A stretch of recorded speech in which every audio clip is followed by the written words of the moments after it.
For the first question, Ms. Clay Pardilla from PTV4. Magandang hapon po, Yusek. Vice President Duterte questioned our national debt. Ang sabi niya po, bakit 16 trillion pesos ang utang pero walang nakikita? Dapat kapag may inutang, may nakikita.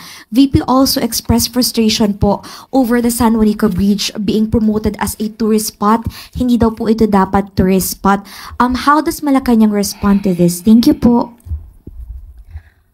May kasabihan nga tayo, ang hindi marunong tumingin sa pinanggalingan. Hindi talaga malalaman ang katotohanan. Okay, ang tandaan po natin, ang utang na 16 trillion ay kabuuang utang ng gobyerno simula pa noong mga nakaraang administrasyon. At tatandaan din po natin ng ang administrasyon ni dating Pangulong Duterte ang naitalang may pinakamataas na naging utang na umabot ng 12.79 trillion as of June 2022. At solong utang po ng Administrasyong Duterte ay umaabot po sa 6.84 trillion as of June 2022 at nagkaroon ng increase ng 115.1% sa pagkakautang. Sa ngayon po, pinipilit ng gobyerno ng ating pamahalaan na maiwasan po na mga pag-utang at ninanais din po ng Pangulo at hinihiling na palakasin pa po natin ang ating ekonomiya at of course, ang pagbabayad ng tamang buwis para po maiwasan na natin ang pag-utang ng malaki at although ang gusto ng Pangulo talagang paangatin po ang ekonomiya at tugunan ang lahat ng pangangailangan ng ating taong bayan. Sa totoo lang po, may mga krisis na nangyayari, hindi po maiiwasan ang kailanganin ng pondo. Ang sabi po ni dating Vice Presidente, hindi daw po niya nakikita. Sa kanyang talumpati sa Australia, binanggit niya po na mayroong balita patungkol sa magagandang nangyayari sa ekonomiya. Pero sabi niya, yun ay sa papel lang. It means, inamin niya na mayroong papel, may resibo, may patunay na maganda at gumaganda ang ekonomiya. Hindi ito chismis. Hindi ito paninira lamang dahil may papel siyang inamin. Hindi ba niya po nakikita ang dulot na naibibigay, tulong ng Buka Centers, ang paglaki ng PhilHealth coverage, ang murang bigas, ang 3+1 promo ng LRT, MRT, ang fuel subsidies na ibibigay, at marami pang iba. Nakakalungkot po. Mahirap po talaga. Mahirap turuan ang walang alam at walang balak umalam. Mahirap din buksan ang mata ng bulag at nagbubulag-bulagan. Thank you, Clay. Sa susunod po ay si Miss Ivy Reyes ng Bilyonaryo. Good afternoon, Yusek. Still on Vice President. In that same speech, she said she regrets teaming up with President Marcos in 2022. That's one. Two, she doesn't think the president will give anything substantial in his SONA. And last, while she has no ill feelings for the president, she has a problem with his performance, pointing out the lack of direction of the admin. Yun lang po. Thank you. Yun nga po, ulit-ulit ang kanyang issue. Wala na po yatang bago. Natin niya na pong sinabi yan na nagsisisi siya. Pero talaga po sigurong ganyan na mangyayari dahil ang Pangulo po ang nais na mga makakasama niya sa kanyang administrasyon ay nagtatrabaho. Nagtatrabaho at mabilis umaksyon. So kung wala po nakikita ang Vice Presidente na maaaring gawin ng Pangulo, ganyan po talaga ang mangyayari kapag po hindi binubukas ang isipan at ang mata at ang puso para sa taong bayan. So kung hindi po talaga siya makikinig at hindi niya po titignan ang mga records na nangyayari sa gobyerno, wala po talaga siyang malalaman. Thank you, Ivy. Next po is si Chloe Hufana ng Business World. Good afternoon, Yusek. With the Iranian parliament approving the closure of the Strait of Hormuz and global oil prices nearing $80 per barrel, will this development trigger the activation of the Philippines' oil contingency plans? Actually po, pinababatid ko po sa inyo na magkakaroon po ng meeting ang economic team with the President. At ang maibibigay ko po sa inyo ang detalye kung anong po ang mga plano. Bukas, kahit po walang pasok sa Maynila, magkakaroon po tayo ng press briefing bukas. Bukas. Anong oras bukas, Yusek? Maaaring ngayon, maaaring bukas, pero bukas ko po maibibigay sa inyo ang detalye. Pero nagpapatawag na po ang Pangulo ng meeting po. Follow-up question na lang, Yusek. How prepared is the Philippines for a potential energy crisis stemming from this situation? And when can we expect the release of official guidelines or response measures? Bukas po, maibibigay ko po sa inyo detalye, pero as of the moment, ang maibibigay po ng gobyerno ay ang fuel subsidy para sa ating mga tsuper, sa mga drivers po, para po maibsan naman ang kanilang alalahanin. At para na rin po ito sa mga commuters. Meron pong nakalaan na 2.3 billion, kung di po ako nagkakamali, 2 billion para po dito sa fuel subsidy na ibibigay para sa ating mga driver po. Kailan i-roll out tong subsidy, Yusek? Bukas po malalaman natin po lahat itong plano po. Thank you, Chloe. Ang susunod po ay si Mr. Sam Medinilla ng Business World. Mrs. Mirror, sorry. Good afternoon, ma'am. Regarding lang po dun sa kanina, balik lang po kayo yung sa debt po, yung 16 trillion. Are we For still... a while. 2.5 billion pala ang nakalaan para sa fuel subsidy natin. Okay.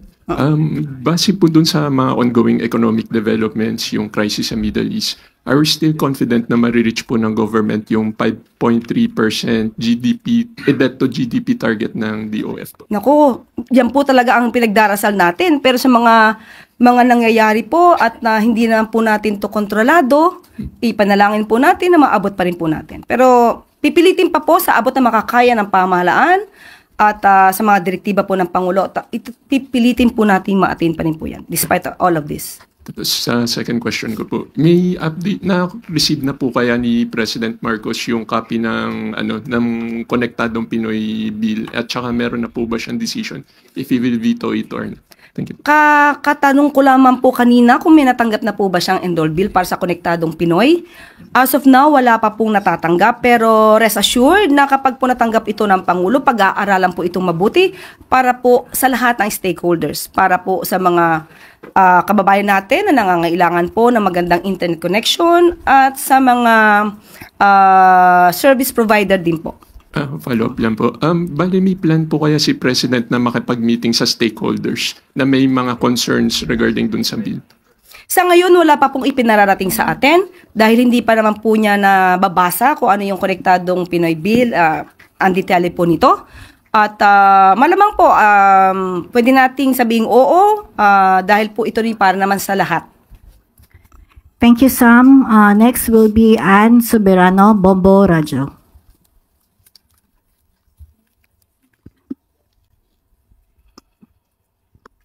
Yusek, good afternoon. Yusek, nagpahayag po ng pagkaalarma ang ilang world leaders kasunod ng naging aksyon ng US na pagbomba po sa tatlong nuclear sites ng Iran. Ang sabi ng ibang mga world leaders ay nananawagan sila ng restraint at yung iba naman ay nananawagan sa Iran na makipag-usap sa US at Israel. Sa panig po ba ng Malacanang, sa panig po ni Pangulong Ferdinand Marcos Jr., ano po ba yung naging pahayag niya dito? Opo, ramdam po ng Pangulo, ramdam po ng gobyerno ang alalahanin ng mga leaders ng iba't ibang bansa dahil sa umiinit at tensyon sa rehiyon.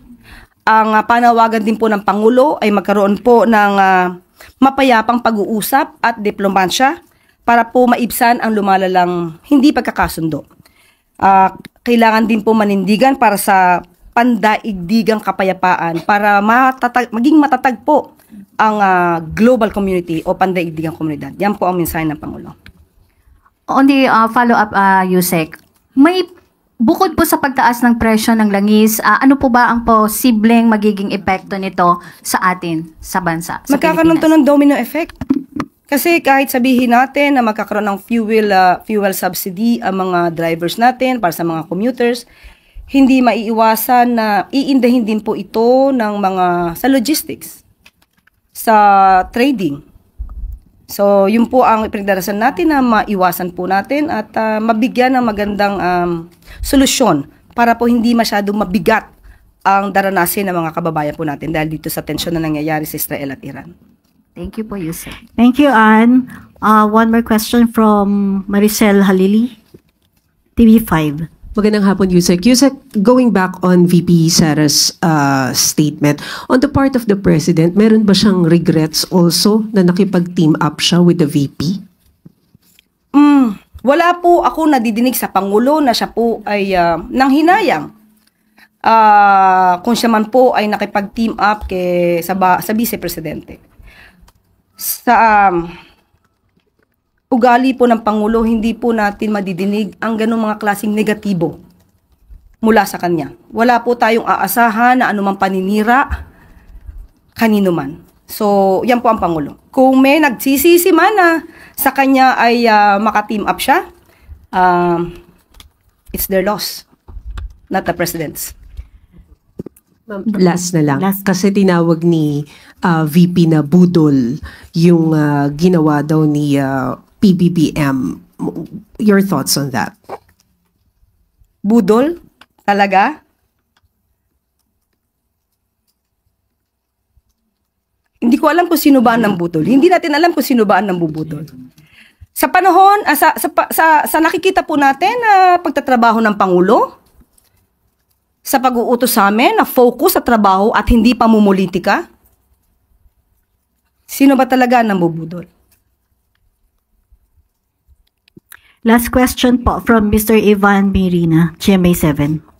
Still on the tension in the situation in the Middle East, may mga pangamba po ang marami, lalo kalat sa social media, ito na raw ang World War III, etc. Maraming mga ganyang impormasyong umiikot. What does the President want to tell the Filipino people about what to brace for and the actual situation? Ano ho bang kailangan natin pag-ingatan dito at anong kailangan isipin ng mga tao sa gitna po ng nangyayaring ito? Una-una, ang gustong iparating ng Pangulo, handa po tayo sa anumang mangyayari at lahat po ng pangangailangan ng taong bayan ay tutugunan po ng pamahalaan. At wag po sila mag-alala dahil ang gobyerno po ngayon ay nagtatrabaho para sa ating lahat. Wala na pong katanungan, Yusek. Bago pala po tayo magtapos, hindi ko po nasagot yata yung tungkol sa San Juanico Bridge. Okay. Dalawa kasi napagsabay. Okay. Sabi nga natin, nakakaalarma ang kakulangan sa kaalaman. Nagiging sanhi ito ng kasinungalingan.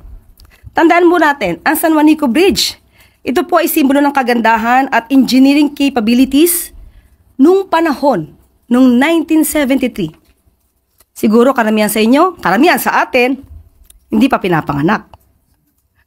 Pero hanggang ngayon, nakatatag pa rin, nandiyan pa rin, ang San Juanico Bridge ay kailangan lamang ang rehabilitation. At tandaan po natin, hindi po sa sukat o haba or iksi o haba ng tulay, masasabi mo na ang isang tulay ay dapat gawing tourist spot. Tandaan natin, ang San Juanico Bridge ay mayroong 2.16 kilometers na haba. Ang Golden Gate ay mayroong 2.7 kilometers. Pero ang Golden Gate sa San Francisco ay tourist spot. At pati yung El Marco Bridge na pinakamaiksing tulay na may sukat na 6 meters ay tinatawag ding tourist spot. Ang masakit lang, kapwa natin Pinoy, ibinabagsak ang turismo ng bayan, inaangat ang turismo ng ibang bansa. Samantalang ang Pangulo kagagaling lamang sa Japan para palakasin ang turismo ng ating bansa.